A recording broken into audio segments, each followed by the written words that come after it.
Hello there. So you want to know how you can go ahead and log in into Bank of America application on your mobile device?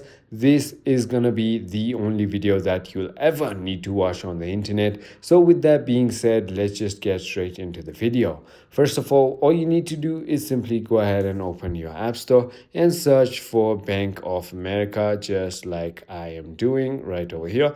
And once you've done that, all you need to do is simply go ahead and tap on Bank of America mobile banking, download this application and install it onto your device. And now all you need to do is simply go ahead and tap on OK or open. And here is where you want to log in. Simply tap on the login button, go ahead and enter your user ID up top and enter your password on the bottom. And that is it. Just click on the login ID and then you will simply go ahead and log in into Bank of America.